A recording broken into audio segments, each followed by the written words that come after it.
Hello বন্ধুরা, আজকে সবুজ ডাঁটা শাক যে হয়, সবুজ ডাঁটা শাক ছোট ছোট ছোট ছোট সেই গাছগুলি কিনে নিয়ে আসা হয়েছিল। ভালো করে ধুয়ে তারপরে কেটেছি, আবার থেকে ধুয়ে নিয়েছি। কারণ শাকের মধ্যে যদি কিচকিচে ভাব হয় তাহলে সেটা আর খেতে ভালো লাগে না, কোনো টেস্টি হয় না।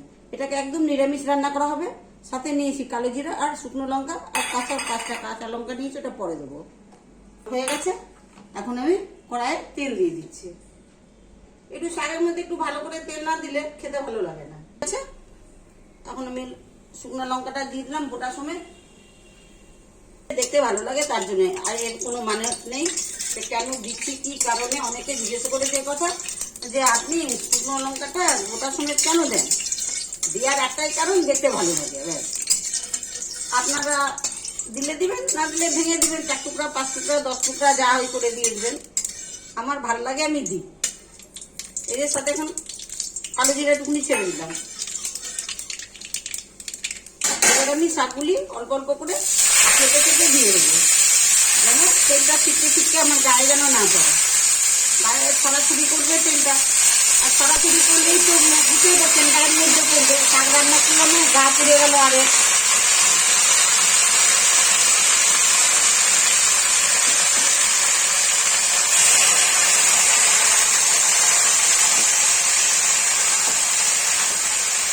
একটু কষিয়ে দিচ্ছি এই জন্যই, এটা রান্না করতে সুবিধে হবে আর এটা খেতেও ভালো হবে, নরম নরম হবে, গলে তো যাবেই একেবারে। এখন আমার লবণটা দিতে সুবিধা হবে ওর মধ্যে। হাফ চামচ লবণ দিয়ে দিচ্ছি, লাগলে আবার পরে দেওয়া যাবে, কেন শাকে বেশি লবণ হলে খাওয়া যাবে না আর টেস্টিও হবে না। হলুদ সামান্য দেবো, নাহলে সবুজ রঙটা নষ্ট হয়ে যাবে।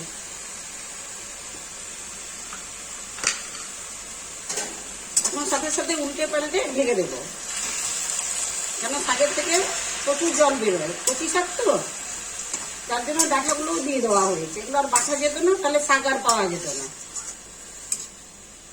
এইভাবে শাক রান্না করলে ভালোই লাগে খেতে।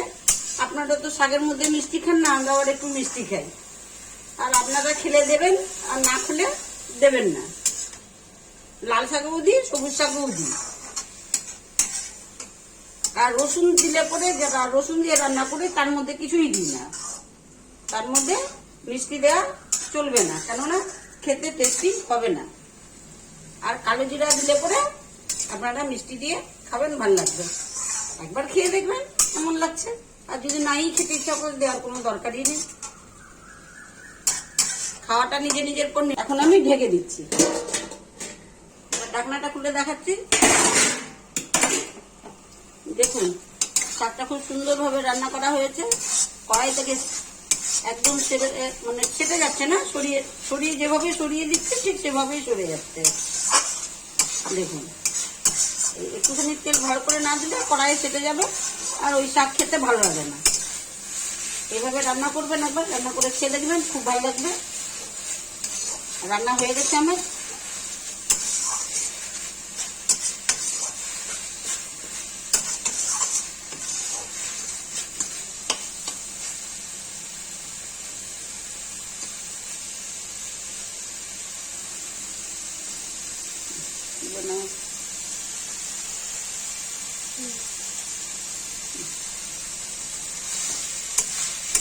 এবার হয়ে গেছে, আমি গ্যাসটা নিভিয়ে দিচ্ছি।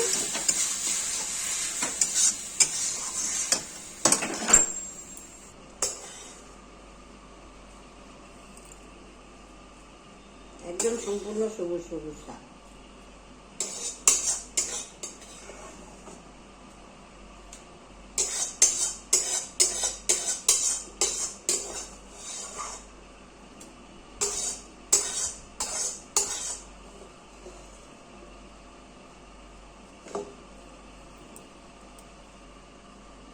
হ্যালো বন্ধুরা, আমার শাক ভাজাটা খুব সুন্দর করে ভেজে নিয়েছি, দেখতেই পাচ্ছেন। এইভাবে যেভাবে প্রথম থেকে শেষ পর্যন্ত যেভাবে আমি রান্না করলাম, আমি সম্পূর্ণ কথাটা আপনাদের কাছে শেয়ার করেছি। এবং আপনারা প্রথম থেকে শেষ পর্যন্ত আমার ভিডিওটা দেখবেন, আর এভাবেই রান্না করে একবার খেয়ে দেখবেন। খুবই ভালো লাগবে, খুব যথেষ্ট ভালো লাগবে। আমার যদি ভালো লেগে থাকে তাহলে আপনাদের অবশ্যই ভালো লাগবে। লাইক করবেন, শেয়ার করবেন, সাবস্ক্রাইব করবেন, সাথে থাকবেন, কমেন্ট করবেন। নমস্কার।